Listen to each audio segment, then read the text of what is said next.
Guys, I'm gonna do a small brief about software development lifecycle. As you can see, I'll go to the first slide. A software development lifecycle used in project management, which provides a comprehensive idea about the stages of an information system development project.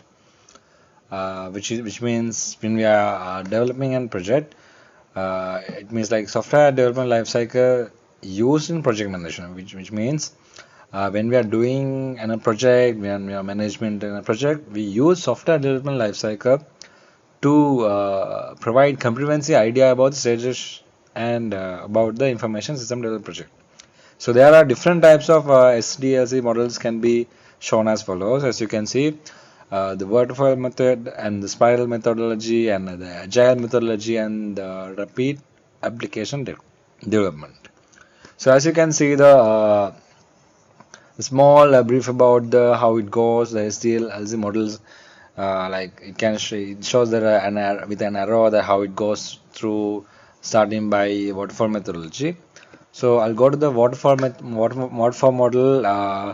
As you can see, a waterfall model was the first process model to be introduced out of all the SDLC models, which is it is very simple and understanding and apply because each phase in waterfall model,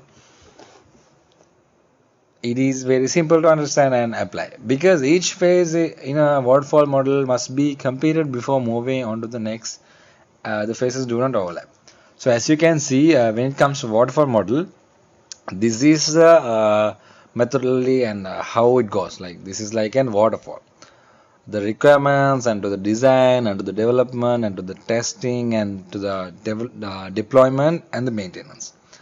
That's why it's called waterfall model. Actually, it goes like a waterfall. Yeah, you can see, right? It goes all the way down. And let's go to the next slide. Advantages and disadvantages and situations were most appropriate on the waterfall model. When it comes to advantages of waterfall model, simple to understand and apply. It is very simple and to understand and apply. And completion of the software is done on phase at a time, so no overlapping happens. Which means since it goes like a waterfall, there's no overlapping is going to happen, and works well for the for smaller projects with well-defined requirements. Which means it's really good. We can use the waterfall method for smaller projects because it's really easy and well-defined when you are using the waterfall model for smaller project other than kind of big projects. So the stages are really like clearly defined. In the waterfall method, as you can see, all these stages are clearly defined.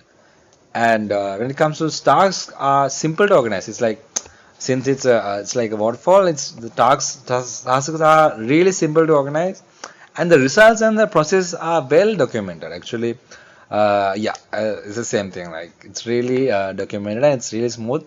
You can check all the definitions and all the stuff if you use the waterfall model. And when it comes to disadvantages of a waterfall model, should wait until the end of software development to get working software. Which is, since it's go like this, we have to wait until to come here to get a result and to get the working software. And the risk uncertainties are high because like until you have to wait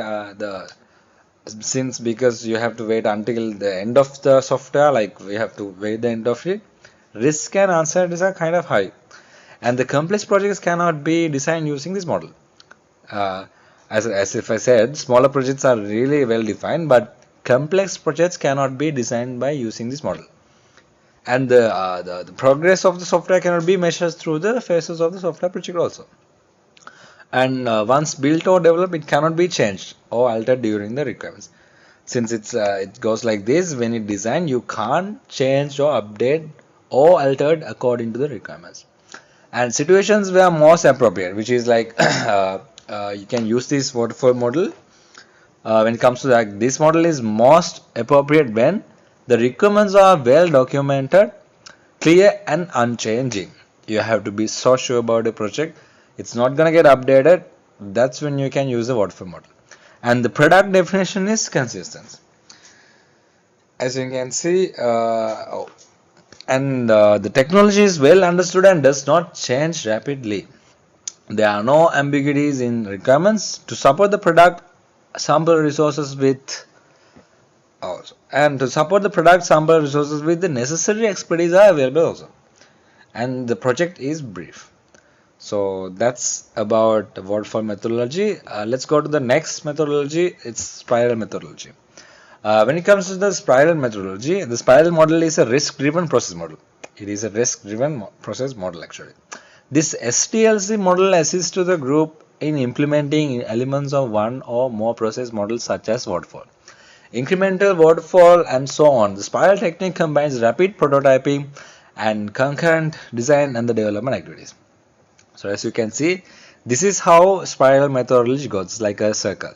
Planning stage, analysis stage, design stage, development stage, and integration stage, and this testing stage.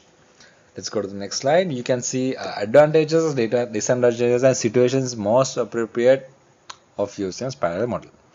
If we go to the advantages, changing requirements can be accommodated. That's good because you might need to update while you are making software, and allows extensive use of prototypes. And requirements can be captured more accurately. Users see the systems early, not like waterfall method and spiral method. You can get an idea and the system. You can users actually see the system early. Yeah, and development can be divided into smaller parts, and the risky parts can be developed earlier, which helps in better risk management. And when it comes to disadvantages of spiral model, management is difficult. It's kind of difficult because all the changing requirements and all management is kind of difficult. It's possible that project's completion date won't be known until much later. And small or low risk projects are not suitable. Like small and low risk projects not suitable for the spiral model. And small projects may be costly because if you use the spiral model for smaller projects, it's gonna cost. And the produce is complicated. It's kind of complicated because as you can see, this is how it goes. So it's kind of complicated. And the large number of intermediate stages necessitates a lot of paperwork. That's also kind of a disadvantages. And when it comes to situation where most appropriate for the spiral model, this model is most appropriate when there is a budget constraint and risk assessment is critical. And the long-term project commitment due to the possibility of shifting economic priorities as requirements change over time. Requirements which should be staged by the customers are not specific and hard to get proper idea on how the software needed to be developed. Requirements should be evaluated because of the difficulty in understanding those requirements. And let's go to the next slide. Agile methodology. This is one of my favorites. The Agile SLDC model combines iterative and incremental process model with a focus on purpose, adaptability, and customer satisfaction through the delivery of working software product quickly. It divides a project into small incremental steps in Agile methods. Because of that, it's kind of make it a lot of easier. As you can see, this is how it goes: plan, design, develop, test, deploy, review, and launch. Like this, like a string. Let's go to check the advantages and disadvantages and situations where most appropriate to use the Agile model. Let's go to the advantages of Agile model. Functionally can be demonstrated and developed quickly. That's good because if you are doing a big software, and like if I say mass software, you can be functionality can be demonstrated and developed quickly, and the amount of resources required is minimal also. That's really good. And adaptability of variety of requirements, both fixed and variable. Early partial working solutions are delivered. It's like even if you go for a mass or like a big software, if you start building something like that, early partial working solutions are delivered, which means like when you started like building it, you can see when it comes to like design and develop tests, you all actually can see amount of how it's going to work. And for environment change for over time, this is a good model to use. If you want to update when you're working on it, if it's not fixed, this is a good model to use. And documentation is simple while only few rules can be seen. And allows to the concurrent development and delivery within the context of a larger plan and it is simple to use. And disadvantages of agile model, not recommended for dealing with complex dependencies. It's like complex dependencies, we are not recommending to use the agile model. It will not work without an overplan. There has to be an overplan, an agile leader, and an agile PM practice, because it's a heavy reliant on customer. Like it's reliant heavily on the customer interactions. If the customer is unclear, the team may be led in the wrong direction. And in an instance of a transfer of the technology to a new team would be difficult as document is not properly maintained. So there are some disadvantages also. And when it comes to situations where most appropriate, when new changes are needed to be implemented, this is a good one because like most probably everybody who's working on softwares, they every time the customer always asks for something to change, because like when he wakes up in the mornings, he wants to change. Yeah, like all the customers are like that. So this model has to be something like it's going to be easy for customers like that. And very limited planning is done before starting the project. So that's also really good, because like without a small idea, you can start working. And both system developers are stakeholders alike find they also get more freedom, time, and options than if the software was developed in a more rigid sequential way. The product vision of features are not very well defined. So that's of agile model, and let's go to the rapid application development. Simply we can call it RAD model. This is how it goes. As you can see, RAD model, or rapid application development model, is a software development process. It's a software development process based on prototyping without any specific planning. In RAD model, there is less attention paid to the planning and more priority given to the development task. You don't actually plan when it comes to a small planning. Development task has to be big. That's why it's called rapid application development. As you can see, it looks like the waterfall, but it's more rapid. That's how it is. And it targets at developing software in a short span of time. Like if you want to build an like a small or like a complex one, you can build it in a small short of time if you use the rapid application development. But there are a lot of disadvantages also. We'll go to that. This is how it goes: business modeling, data modeling, process modeling, application generation, testing, and turnover. Just like that, you can just go on testing and turnover. Small amount of something like that you have used. And advantages of agile model are adapting to the change requirement is possible. It's really possible. It is possible to track progress also. With the use of powerful RAD tools, iteration time can be cut in half. So like you can actually build something really fast and be achieved with few people. Development time is cut in half and initial reviews are conducted quickly.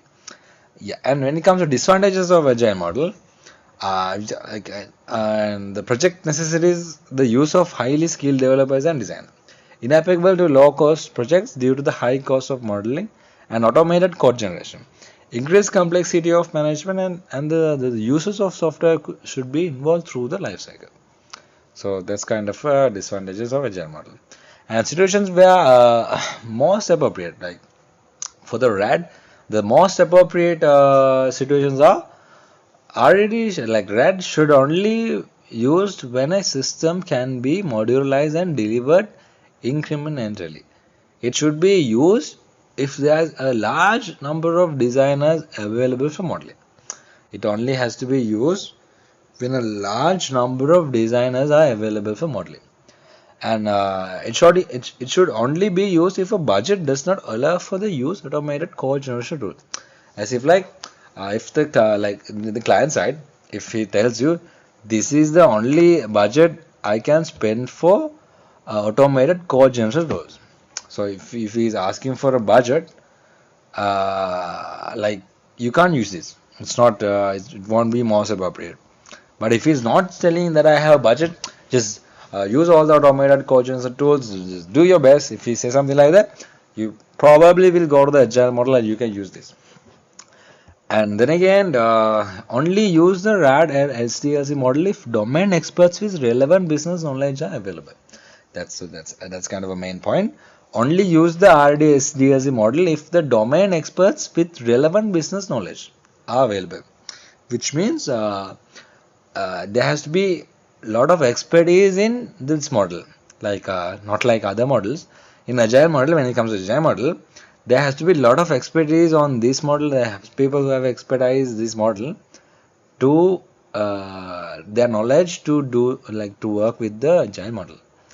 And these are the models that we have to talk about today. Waterfall models, parallel method, agile methodology, rapid application development. These are the software development lifecycle. This is the software development lifecycle. And as if you can see, there are always like disadvantages and advantages when it comes to all the uh, all the software development life cycle, like all the SDLC models. For the all, this is the main four, and there are some others too, as you can see. A big band model, iterative model, something like this also there. But these four are the main four. Can be used and most appropriate. And thank you.